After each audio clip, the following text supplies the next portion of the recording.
Audio Jungle.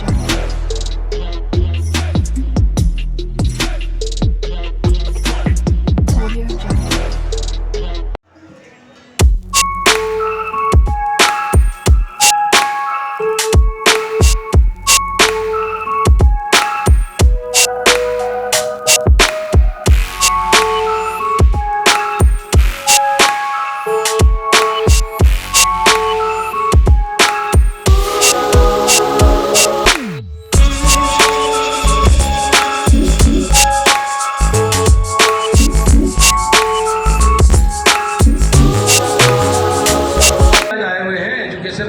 Chairman हमारे आए हुए हैं पीसीआई के, ध्यान पूर्वक सुनिए और जितना आपको नॉलेज लेना होगा ले लेंगे। और अगर कोई नॉलेज ना लिया हो तो मैं बाहर बैठ के आपसे पूछते रहूंगा बेटा क्या सीखा तुमने।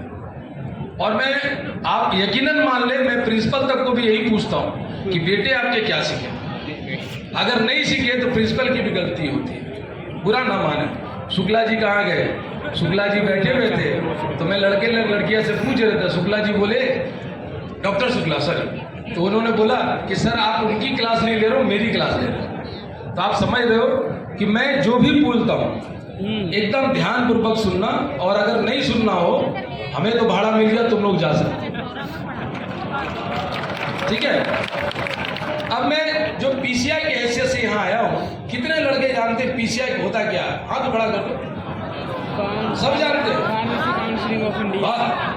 एक बार मैं सर कलकत्ता गया तो कलकत्ता में मैंने यही पूछा पीसीआई बंगला, वहाँ बंगला चलता है, तो मैं पूछा पीसीआई होता क्या? तो लड़की उठ आई यहाँ, बोला सर पीसीआई का मतलब होता है पेस्ट कंट्रोल ऑफ इंडिया। हम बोले बहुत अच्छा। तो मैं बोला कि सर ये paste of control of India मेरे लिए है कि आपके लिए? तो बोले सर आप पेस्ट कंट्रोल ऑफ इंडिया है। तो हम बोले जरूर पेस्ट कंट्रोल ऑफ इंडिया, लेकिन उन बर्मा साइडों को जो पढ़ाना नहीं जानते। मैं पेस्टिंग करता हूं और मैं यकीनन पेस्टिंग करता हूं उन कॉलेजेस को जो पढ़ाना नहीं जानते, और जो पढ़ाना जानता है उसके लिए मैं कोकोनट का पानी देखे हो बेटा? कोकोनट देखे हो ना? Yes sir. बहुत टफ होता है, उसको छीलो फिर तोड़ो, जैसे ही तोड़ोगे पानी जैसा बह जाता है। तो वैसे ही हमारे पीसीआई के मेंबर लोग हैं और वैसे हमारे प्रेसिडेंट साहब थे, वो जरूर कड़े हैं, लेकिन कड़े किस लिए हैं कि आपका एजुकेशन बनाना है। मैं पहली बार आज एसपी से रोहित दत्त का सुना हूँ और मस्ट थैंक यू करता हूँ कि जो आपने पहले ही इतना ज्ञान दे दिया है उन लोगों को कि और कुछ बचा नहीं है। कुछ बचा है तो दीपेंद्र सर बोलेंगे। दीपेंद्र सर जी को हम लोग बहुत ही माइटोकॉन्ड्रिया बोलते हैं हमारे अपने पीसीआई में, फार्मेसी काउंसिल ऑफ इंडिया में। उनका दिमाग जो है अभी यहाँ जरूर बैठे हैं, लेकिन बैठे भी किनके बगल में? यूजीसी के बगल में बैठे। ये लोग दोनों मिलकर ज्ञान का आदान प्रदान कर रहे हैं, और हम लोग तो शुरू से एक्टिविस्ट हैं, हम लोग तो शुरू से फाइटर हैं। आप अगर बदमाशी करेंगे तो आपको डंडा चलाएंगे, ये लोग कुछ करेंगे तो मैं ही हूँ, है ना। तो मैं ऑब्जर्वर जैसा काम करता हूँ। आप पीसीआई के बारे में जो एजुकेशन रेगुलेशन पॉलिसी इन्होंने बताया, आप अगर रोहित दत्त जी को सुनते, उन्होंने आपको ये बताया कि होने वाला क्या है। और क्षमा चाहूँगा हमारे जो डॉक्टर मंटू कुमार पटेल सर हैं, प्रेसिडेंट सर हैं, और वो बहुत कुछ बताना चाह रहे थे आपको, बट पहला प्रोग्राम है, पहले प्रोग्राम से सीखते हैं हम लोग कि किस तरह की व्यवस्था होनी चाहिए, कैसा होना चाहिए। तो अगले बार फिर आपके सामने समक्ष होंगे, क्योंकि वो भी आप ही के बीच के आदमी हैं और छात्र नेता रह चुके हैं। छात्र नेता अभी भी हैं वो, और लड़ते रहते हैं और समझाते भी रहते हैं, बताते भी रहते हैं। 365 दिन हमने काम करते देखा हम उनसे जरूर एज में बड़े होंगे, मगर वो एनर्जेटिक है, यंग लड़का है, और 365 दिन परिवार को छोड़ के सिर्फ फार्मेसी के बारे में सोचता है। तो जो सोचता है उसी के ऊपर गाली लगता है ना। जो काम करता है उन्हीं पर गाली लांछन सब लगता है, कोई बात नहीं। बट वो आज भी अगर वो चल रहे हैं तो फार्मेसी का कोई प्रयोजन में चल रहे हैं, ये मेरा विश्वास है। और हमने आज तक 2-3 प्रेसिडेंट के साथ देखा है, काम भी किया है, बट मुझे नहीं लगता कि 365 दिन वाला काम करने वाला कोई आदमी होगा जो इसी को और सीसी को साथ मिला के काम करने, टीचर्स फैकल्टी को साथ मिला के काम करते हैं। मैंने नहीं देखा आज तक, हमने सुना भी नहीं था कि कभी कोई इसी मेंबर आपके गली में आए होंगे। हमने नहीं सोचा होगा, प्रिंसिपल लोग यहाँ बैठे हुए हैं, हमने नहीं सोचा होगा कोई आपके प्रेसिडेंट साहब आपको कॉन्फ्रेंस में आपको वहाँ से स्पीच डिलीवरेशन कर रहे हैं, हमने नहीं सुना था। और मैं तो आज इस गैदरिंग को देख के बड़ा खुश हूँ। अगर मैं सोच रहा था कि एमएलए इलेक्शन लड़ ही लूँ, एमएलए इलेक्शन लड़ते थे कि बच्चे लोग मुझे वोट दे देते और मैं एमएलए बन जाता। इतनी गैदरिंग मैंने आज विश्वास बनी ऑल ओवर इंडिया में कभी नहीं देखा, इतने में एमएलए का कभी नहीं देखा। देख रहे हो। और इतनी शालीनता से आदमी लोग, आप लोग जो बच्चे लोग सुन रहे हैं, मैं देखिए ये नहीं बोल रहा हूँ कि आप हल्ला करते हैं। हल्ला जब मैंने देखा रोहित सर का आपका स्पीच चल रहा था, आपने बड़ी शालीनता से सुनी एक बात को, तो ये मैं समझ रहा हूँ कि आप में भी वो क्यूरियोसिटी है कि किस तरह पीसीआई मुझे आगे ले जाएगा। और ये जानकारी लेना चाहिए बेटे, आप लोग जो आ रहे हैं, हम लोग के समय तो ये चेयर भी नहीं था, आदमी भी नहीं थे, टीचर भी नहीं थे, ये माइक भी नहीं था, स्क्रीन भी नहीं था, फिर भी हम लोग ये चाहते थे कभी कोई प्रोमिनेंट स्पीकर टीचर्स आ जाते थे तो हम लोग उनको घेर के बैठ जाते थे, सर कुछ बताइए ना फार्मेसी, सर बताइए ना। तो वो भी टीचर बड़ा गदगद हो जाते थे क्योंकि हम लोग उस तरह से पूछते थे क्वेरिटी से कि सर बताएं कुछ। आज आपके पास सब कुछ है, बस आप में जिज्ञासा होना चाहिए। सर ने बोला ना डिजाइन और क्या बताया सर ने, तो कुछ पढ़े लिखे सर कुछ बताया ना डिजाइन और डिजाइन है। हम तो सर देखिए ज़्यादा पढ़े लिखे नहीं, डिजाइन और डिजाइन बताया तो वो डिजाइन के बारे में आपको बता रहे थे। तो यहाँ जब टीचर्स आते हैं आप डिजाइन के बारे में सोचें, है ना, वो डिजाइन के बारे में सोचिए। देखिए आज आदमी को अपने से अलग होना है, उस भीड़ से अलग होना है, तभी आप अपनी आइडेंटिटी बना सकते हैं। ठीक है, अगर अपनी आइडेंटिटी बनाना, सर ने बोला ना 2 अपना भी प्रोजेक्ट बना, 4 तो टीचर लोग डंडा मार के पढ़ाए रहे, 2 अपना ही बना लो, तो आपको लगेगा कि यस आई हैव डन। अब जहाँ बात कर रहे थे फार्मासिस्ट का, अगर ज़्यादा टाइम लेंगे तो घंटी बजा देना भैया, ठीक है एंकर मैडम, ज़्यादा समय होगा तो घंटी बजा देना पड़ेगा, ठीक है अभी बजा देना। We are loving to hear you, sir. नहीं, you are loving but someone is asking please. क्या है ना, अभी सर ने बताया कि आप फार्मेसी ऑफ द वर्ल्ड बन गए, यही बताया ना सर। और फार्मेसी ऑफ द वर्ल्ड कब बनेंगे ये तो आपके ऊपर डिपेंड करता है। हमें याद है कोरोना के दिन में डॉक्टर साहब अगर कोई बैठे हैं तो मैं क्षमा मांगता हूँ आप लोग से, डॉक्टर साहब लोग कोरोना के टाइम में कैसे देखते थे पेशेंट को, जानते हैं? जैसे हम लोग कोड़ के बीमारी लेके आते हैं, वो अपने आप को पहले पीपी किट पहनते है ना सर, पहले पीपी किट कहते थे, फिर हेलमेट पहनते थे, ऑक्सीजन मास्क लेते थे और मरीज को 3 फीट दूर में बैठा के पूछते थे क्या हुआ, अरे हमको बीमारी है कि तुमको बीमारी है पहले बताओ। और एक फार्मासिस्ट बच्चा क्या था जानते हैं, अपनी दुकान 24 घंटे खोल के रखता था और जिंदा किसमें था, एक मास्क,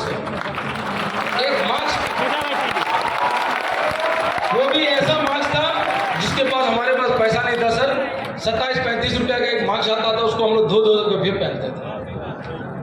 अब बताओ वो ग्रेड था कि हम ग्रेड थे, डॉक्टर ग्रेड था कि हम ग्रेड थे, राइट, बट उसको समझाए कौन, उसको समझाए क्या, उसके पास तो 5 दवा लिखा हुआ है, क्या हुआ, सर्दी खांसी बुखार, पैरासीटामोल सब लिख दिया। फिर वो जाता है डॉक्टर के पास, तो डॉक्टर का क्या कहानी, एक बार हम लोग प्रोग्राम में बैठे हुए थे और आपके सेंट्रल गवर्नमेंट की मिनिस्टर बैठी हुई थी, मैडम बोली कि मैं भी एक बार गलती से डॉक्टर का प्रिस्क्रिप्शन लेकर डॉक्टर के पास चली गई और बोली मैडम पवार मैडम थी ना सर, सिविल सर, तो वो बोली कि सर ये क्या लिखा है, तो वो भी बड़ी तेरी माथा घुमा के बोला लगता हमने टेलीफोन नंबर लिख दिया। अब ये क्या होता है, डॉक्टर, हमारा जो फार्मासिस्ट बंधु भी एक कला है उनमें, वो डॉक्टर को वो भाषा समझ जाते हैं जो भगवान भी नहीं लिखा। ये जो सर आपने गीता लिखा है ना, गीता दिया है, वो उसमें भी नहीं, वो क्या लिखते हैं मालूम नहीं, A sir sir sir sir, D sir sir sir sir, D sir sir sir, क्या लिखा है वो फार्मासिस्ट ही पढ़ सकता है।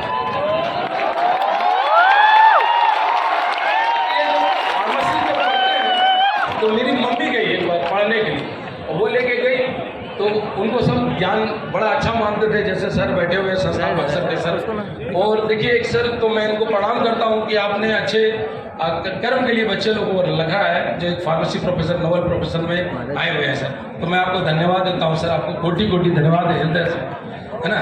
तो इनके लिए एक बार जोरदार ताली सर, खड़े हो जाए सर, एक बार खड़े हो जाए और पूरे बच्चे लोग इनको ध्यान से देखें कि आपके चलते हम लोग यहाँ आए सर। तो मैं एक बार मम्मी की बात बता रहा हूँ, चले गए और फार्मासिस्ट बच्चा वो देख के खड़ा हो गया, बोला आंटी क्या हो गया? बोले ये पुर्जा है, बताओ इसमें क्या लिखा हुआ है। पूजा तो वो दे दिया। बोला नहीं सच सच बताओ, क्योंकि मम्मी भी हमारे बड़े अच्छे एडमिनिस्ट्रेटिव ऑफिसर हैं। तो बोली कि इसमें लिखा क्या है? तो सच बताऊं क्या लिखा था? बताऊं? उसमें लिखा था, डॉक्टर साहब ने लिखा था, जितना मुझे लूटना था लूट लिया, अब फार्मासिस्ट की बारी है, लूट लो बेटा। तो पेशेंट के साथ ऐसा नहीं करना, पेशेंट के साथ अच्छा व्यवहार करना और काम करना, मन लगा के काम करना। और आपको मैं बता दूं, पीसीआई में आपकी एक पोर्टल है, बच्चे लोग देखे हो कभी पीसीआई की पोर्टल? नहीं देखी। दीपेन सर आएंगे, आपको बताएंगे। एक पोर्टल है, आपको याद होगा, आप जाएं पहले खोले पोर्टल्स को, हमारा वेबसाइट है, ठीक है। आपके लिए एक जगह दिया मंटू सर ने, जो सर पूछ रहे थे ना, कभी आपने पूछा हमसे, आप पूछ रहे थे ना सर, कभी स्टूडेंट से पूछा कि हम एक्सेप्टेबल है कि नहीं, कभी इंडस्ट्री से पूछा कि नहीं हम एक्सेप्टेबल है। आप अपनी क्वेरी वहाँ डालें, आप अपनी क्वेरी बिना हेजिटेशन का, 24 घंटा खुला रहता है 24/7, आप डालें। हो सकता है कि आपको बुलाया जाएगा, ERC चैनल बुलाएंगे, आपसे पूछेंगे, आपको अवार्ड भी मिलेगा अच्छे क्वेश्चंस के लिए। तो ये जान लें। और ज़्यादा आपको गैप नहीं जाना चाहता हूँ मैं, क्योंकि यहाँ बहुत अच्छे अच्छे स्पीकर्स आए हुए हैं। और आपको जब भी हमारी ज़रूरत पड़े, बच्चे लोग खास करके, जब भी हमारी ज़रूरत पड़े, तो आप, मेरा नंबर आपके वेबसाइट में है, नहीं है तो आप ले लें। कभी भी क्वेरी हो, कभी भी क्वेरी हो, आप मुझसे बात कर सकते हैं, मुझसे जान सकते हैं। बच्चे लोग अगर हल्ला करोगे तो फिर मैं वहाँ पहुँच कर पीटूँगा, मैं उसमें भी बहुत माहिर आदमी हूँ, मालूम है ना। थोड़ा सुन लो बेटा, मेरा क्या है, हम तो 24 घंटा चल के आए हैं, पेमेंट मिल गया है, हमें भाषण दे ना दे चले जाएंगे, कोई दिक्कत नहीं, ठीक है। अब चेयरमैन साहब आएंगे तो आप लोग भी ऐसे करेंगे तो वो भी शॉर्टकट में निकालेंगे और चले जाएंगे, उनको क्या है, उनको भी मिल गया होगा, नहीं मिला होगा तो स्लिप बढ़ा देंगे, ठीक है। तो इसी चंद शब्दों के साथ मैं आप लोगों के बीच में ज़्यादा गैप नहीं होगा, बट एक ही चीज़ बोलूँगा, मन लगा के पढ़ना बेटा, अच्छे से पढ़ना। बच्चे यही तो नहीं होता, बहुत पैसा लगाए बैठे हुए हैं, सबसे बड़ा दुख यही है। बहुत होप है आप लोगों को। मैंने आज 3-4 बच्ची लोग से इंस्ट्रक्शन किया कि B.Pharm करके क्या करेंगे, डिप्लोमा करके क्या करेंगे। और जो आंसर मिला, मैं नहीं बोलूँगा कि सेटिस्फैक्ट्री है, बट ये भी नहीं बोलूँगा कि उन्होंने सही बोला। मैं बोलूँगा उनको ज्ञान की जरूरत है। मैं टीचर से रिक्वेस्ट करूँगा, एक क्लासेस लें उनका, कि आपको स्कोप बताए कि क्या क्या होना चाहिए, कि फार्मेसी करके क्या क्या कर सकते हैं, और फार्मेसी ना करके आप क्या क्या नहीं करेंगे। मेरे पास ऐसा कोई ज्ञान नहीं। फार्मेसी से आप IAS बन सकते हो, फार्मेसी से आप डॉक्टर के रूप में जा सकते हो, इस कोर्स करने के बाद भी। लेकिन किसी कोर्स करने के लिए आपको फिर डिप्लोमा करना होगा, हमें बनने के लिए। अगर आपको फार्मासिस्ट बनना है तो हमारी कोर्स करना होगा, लेकिन आपकी जो कोर्स है, आप किसी भी क्षेत्र में जा सकते हैं उसके बाद, और कोई कोर्स नहीं है। आप बहुत अच्छे विंग्स में हैं, और मैं धन्यवाद दूंगा मुझे जो बुलाया अनुराग जी का, और मैं धन्यवाद दूंगा नीरज जी का, पटेल मैडम, मैं आई मस्ट थैंक्स, जो आपने बहुत ही कष्ट किया मुझे बुलाने के लिए। और मुझे आज बहुत खुशी है कि हिंदी लैंग्वेज, हिंदी भाषा भाषी इतना भीड़ ला सकते हैं एजुकेशन के नाम पे। तो मैं सभी स्टूडेंट्स को और सभी कॉलेज को तहे दिल से धन्यवाद देता हूँ। और वंस अगेन भारत माता की जय। आवाज नहीं आता बेटा तुम लोगों का, कैसे लड़ोगे? आज आपके चेयरमैन साहब बताए, मैं नहीं जानता तो सीतापुर में इतना उपलब्धि है, मुझे नहीं मालूम था।